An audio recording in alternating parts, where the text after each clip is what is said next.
آپ کو خبر دیں، دہشت گردی اور سنگین انسانی جرائم میں ملوث بھارت کا سیاہ چہرہ عالمی سطح پر بے نقاب ہو گیا ہے۔ امریکی اخبار نے بھارتی حکومت کی سرپرستی میں دہشت گردی کو بے نقاب کر دیا ہے۔ امریکی اخبار کے مطابق بھارت پاکستان میں دہشت گرد کارروائیوں کے ذریعے ٹارگٹ کلنگ میں ملوث ہے۔ سرحد کے اس جانب اور دوسری جانب دونوں محاذوں پر بات کی ہے۔ افغانستان کو سر دوبارہ جواب دینے کا عزم دہرایا ہے۔ کل رات میں لیٹ نائٹ اسی خیبر پختونخوا کے لکی مروت میں ایک پاکستان آرمی آفیسر کے گھر کو آگ لگا دی گئی۔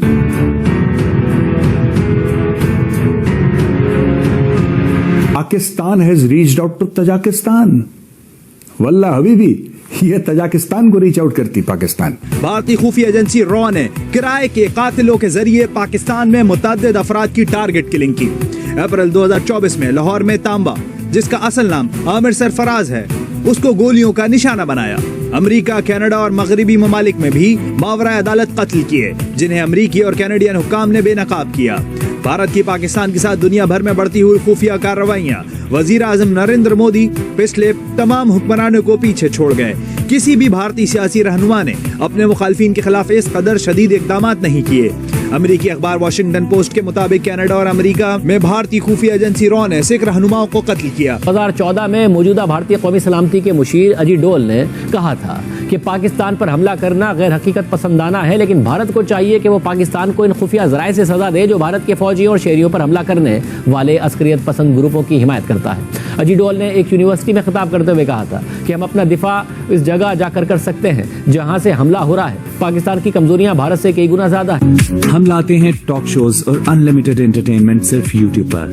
اگر آپ نے ابھی تک ہمارا چینل سبسکرائب نہیں کیا تو ابھی سبسکرائب کریں اور بیل آئیکن کو کلک کر کے ہماری لیٹسٹ ویڈیوز کے بارے میں اپڈیٹ جانیں۔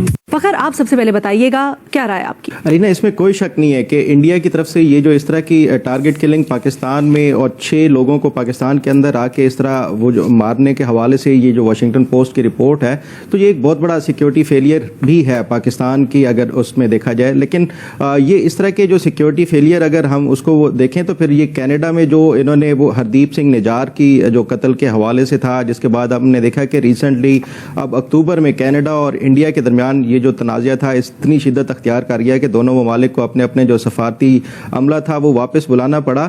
تو اس کو پاکستان کو جس طرح کینیڈا نے ریئیکٹ کیا اور اس کے ساتھ ساتھ انہوں نے 5 آئیز کے حوالے سے جو کینیڈا، امریکہ، برطانیہ، نیوزی لینڈ اور آسٹریلیا ہے وہ اس میں افیکٹولی نہ صرف اس کو اجاگر کیا بلکہ تمام ان ممالک نے کینیڈا کا جو موقف تھا اس کی حمایت کی ہے۔ تو پاکستان کو بھی چاہیے کہ یہ تناظر میں دیکھتے ہوئے اور خاص طور کے اوپر جو انڈیا کی اس طرح کی ایکٹیویٹی سب دنیا میں ہائی لائٹ ہو رہی ہیں تو فوکس کرنا چاہیے، خاص طور پہ جو 5 آئیز ہیں ان کے جو پلیٹ فارمز اور وہاں پہ بھی اور اس کے ساتھ ساتھ UN کے پلیٹ فارم کے اوپر بھی اس کو ہائی لائٹ کرنا چاہیے کہ کس طرح انڈیا جو ہے دوسرے ممالک میں جا کے یہ اس طرح کی دہشت گردانہ کاروائیاں کرتا ہے۔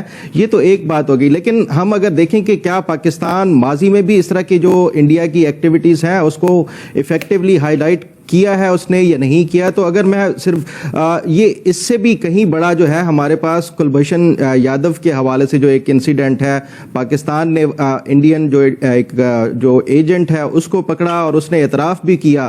پھر اس کے بعد جو ICJ کے پلیٹ فارم سے ایک فیصلہ بھی آیا، تو اس کو دیکھیں کہ انڈیا نے اس کو کیسے پلے کیا۔ انڈیا نے اس کو یہ کہا کہ پاکستان جو ہے وہ اس کو کونسلر ایکسیس نہیں دی، یہ ویانا کنونشن کی خلاف ورزی ہے۔ حالانکہ ہونا یہ چاہیے تھا کہ پاکستان اگر ایکٹیولی ڈپلومیسی اور اس کے ذریعے یہ اس کو اجاگر کرتا تو یہ پاکستان کا کہیں بڑا ایک سٹرونگر کیس تھا کہ یہ انڈیا در اندازی کر رہا ہے پاکستان کے اندر، یہ اس طرح کی جاسوسی اور ایسپیوناج کے اس میں انوالو ہے، اور یہ اس کو زیادہ افیکٹولی ہائی لائٹ کرنے کے انڈیا اس کو زیادہ میڈیا کے اوپر بھی اور ڈپلومیٹک جو چینلز ہیں اس کے اوپر بھی وہ اپنا جو معاملہ ہے وہ زیادہ وہ کرتا ہے۔ تو ضرورت میں سمجھتا ہوں کہ اس عمر کی ہے کہ پاکستان کو یہ ہائی لائٹ اگر کرنا ہے تو international media platforms, international یہ جو UN ہے یا دیگر جو پلیٹ فارمز ہیں اس کے اوپر افیکٹولی ہائی لائٹ کرے، نہ کہ یہ کہ اس طرح اپالوجیٹکلی جو یہ ہمارا ایک ہمیشہ سے رویہ ہوتا ہے وہ اس کو ترک کرنا ہوگا۔ اعزاز، کیا یہ بات درست ہے کہ پاکستان کا مقدمہ گو کے اسٹرانگ لیکن وہ صحیح طرح سے اپنا مقدمہ پریزنٹ نہیں کر پا رہا، اور اگر ایسا ہے تو اب کیا ہو سکتا ہے اس سلسلے میں؟ 2 چیزیں اس میں بڑی اہم ہیں۔ ایک بات تو یہ ہے کہ ظاہر ہے ہندوستان جب سے ایک خطے میں معاشی طاقت بنا ہے تو آپ یہ دیکھیے کہ ہندوستان کے جو پڑوسی ممالک ہیں ان کے ساتھ جو معاملات ہیں وہ اتنے اچھے نہیں رہے. پاکستان کے ساتھ تو ظاہر ایک ہسٹری ہے, ہماری جنگیں بھی ہندوستان کے ساتھ ہو چکی ہیں, لیکن آپ باقی پڑوسی ممالک کے ساتھ بھی ان کے معاملات دیکھیں تو وہ کوئی اتنے آئیڈیل نہیں ہے. اور اس کے بارے میں خود ہندوستان کے اندر بھی آوازیں اٹھ رہی ہیں کہ یہ رویہ جو ہے ہمیں وہ تبدیل کرنا ہوگا. اب جو ہندوستان کی طرف سے ٹارگٹ کلنگ کے جو معاملات ہیں اس کے اوپر ذرا معاملات کو دیکھیں پاکستان کے حوالے سے. جو لاسٹ اٹیک پراپرلی جو مانیٹر کیا گیا وہ ہے 23 جون 2021 کا, اور یہ اٹیک ہوا ہے لاہور میں اس جگہ پہ جو کہ حافظ سعید سابق جماعت الدعوہ اس کے سربراہ ہیں, وہ گھر پہ قید ہیں, ان کے گھر کے قریب یہ اٹیک ہوا ہے. اور اگر اس اٹیک کی آپ تفصیل دیکھیں تو that is very very interesting.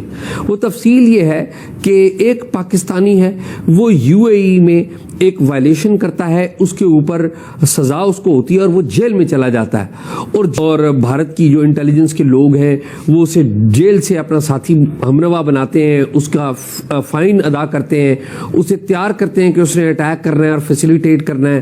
وہ پھر اس طرح پاکستان میں آتا ہے اور پاکستان میں آ کے لاہور میں وہ اٹیک کرتا ہے, اور یہاں پر بھی لوکل جو ہے وہ فیسیلیٹیٹرز اکٹھے کرتا ہے. اب اس میں دو باتیں سمجھنے کی ہیں. یہ ایک اٹیک تو میں نے آپ کو بتا دیا, اس سے پہلے بھی 12-13 کے قریب ایسی ٹارگٹ کلنگ ہوئی ہے جس کے اوپر پاکستان نے کہا کہ یہ جو ٹارگٹ کلنگ ہے یہ بھارت نے یا ایجنسی راہ نے کی. لیکن اس پرٹیکولر اٹیک جس کی تھوڑی سی تفصیل میں نے آپ کو بتائی, اس کے بارے میں CTD جو پنجاب ہے اس نے بڑا کام کیا.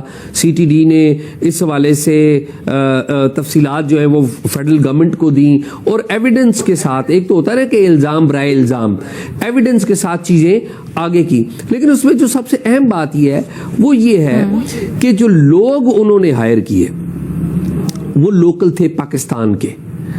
یہ بہت سیریس بات ہے. آپریشن کہاں پہ ہوا؟ وہ پاکستان میں ہوا. ایک جو ہے نا معاملہ ایک ہے ان کی طرف سے جو آپ کی طرف سے ہاسٹائل ملک جن کو آپ نے ڈکلیئر کیا ہوا ہے, ایک ان کا معاملہ ہے, اور ایک ہے آپ کی اپنی مستعدی کا کہ آپ کتنے زیادہ مستعد ہیں. گو کہ اس اٹیک کی جو انویسٹیگیشن ہے پاکستان کے اداروں نے, پرٹیکولرلی CTD نے, انٹیلیجنس بیورو نے, باقی جو پاکستان کے ادارے ISI نے اور باقی لوگوں نے, وہ فوری ڈیٹیکٹ کر لیا. لیکن اس میں جو مجھے جو بات لگی جو کہ ہمیں لیسن بھی ہے کہ پاکستان, یہ ہندوستان نہیں پوری دنیا کی ریاستیں اس طرح کے کام کرتی ہیں, اور پرٹیکولرلی جب وہ پاور کے نشے میں ہوں تو اس طرح کے کام زیادہ کرنے لگ پڑتی ہیں جو کسی طریقے سے اخلاقی طور پہ جسٹیفائیڈ نہیں ہے. لیکن ایک بات جو ہے جو میں کہتا ہوں کہ ہم جب یہ کام ہمارے پہ بھی, یہ پاکستان کے اوپر بھی الزام لگتا رہا, ہم اپنے بچے انوالو کرتے رہے, اپنے بچوں کو جہاد کے نام پر مختلف کارروائیوں میں ڈالتے رہے ہیں. گو کہ ہم نے وہ کام کافی حد تک بند کر دیا ہے, کوئی ایسی رپورٹ ابھی نہیں ہے. لیکن آپ ہندوستان دیکھیں کہ وہ آپ کی سرزمین پہ جاتے ہیں آپ کے لوگوں, اور کینیڈا میں بھی انہوں نے ایگزیکٹلی ایسا ہی کیا, گو کہ اس میں ڈائریکٹلی ان کا ڈپلومیٹ انوالو تھا. ٹھیک ہے, یہ بتا دینا آپ کہ کیسے اٹھایا جا سکتا ہے اس کو عالمی فورمز کے اوپر, پلیز مختصر. دیکھیے پاکستان کے بڑی زبردست ڈپلومیٹ ہیں عاصم افتخار, انہوں نے آج گزشتہ چند گھنٹے پہلے ہی انہوں نے چارج لیا ہے. پاکستان نے سیکیورٹی کونسل کی جو انٹرم سربراہی ہے اس کا, اس سے پہلے ہم اپنے جو کیریئر ڈپلومیٹس ہیں ان کو وہاں پر تعینات نہیں کرتے رہے. منیر اکرم صاحب ہمارے بڑے ریسپیکٹڈ فارمر ڈپلومیٹ ہیں, 2002 سے اگر ان کا کیریئر دیکھیں تو یہ ادھر تعینات ہیں, امریکہ میں تعینات ہیں, بیچ آدھ میں ایک آدھ بریک بھی آئی, تو ابھی بھی پرماننٹ ریپرزینٹیٹو ٹیکنیکلی وہی ہیں. تو ہم ایکسٹینشن پہ ایکسٹینشن دے رہے ہیں منیر اکرم صاحب کو, اور وہ ابھی وہ فارن آفس کے نمائندے نہیں ہیں.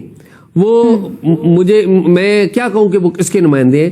پہلی بات یہ ہے کہ ہمیں ڈپلومیسی میں نیا خون جو ہے وہ لگانا چاہیے. مختلف جو فارن پوسٹنگز ہیں وہاں پر کیریئر ڈپلومیٹ لگانے چاہیے. کیریئر ڈپلومیٹ عاصم افتخار کو آپ نے نامنیٹ کر دیا ہے کہ وہ اگلے پرماننٹ ریپرزینٹیٹو ہوں گے, اگلے پرماننٹ ریپرزینٹیٹو ہیں. اب آپ ان کو پوری جو ہے ان کو پورا اختیار دیں, وہ UN میں بھی آپ کا معاملہ اٹھائیں, اور جو پاکستان کے دیگر ممالک ہیں جہاں پر سفراء ہیں پاکستان کے, وہ بھی اس بات کے اوپر اپنا موقف جو ہے آگے اٹھائیں. ٹھیک ہے. تو آپ کو یہ ویڈیو کیسا لگا کمنٹ باکس میں ضرور لکھیے, اس ویڈیو کو لائک کیجیے, شیئر کیجیے, سبسکرائب کرنا نہ بھولیے آپ کے چینل EFC کو. ملتے ہیں اگلی ویڈیو میں. جے ہند.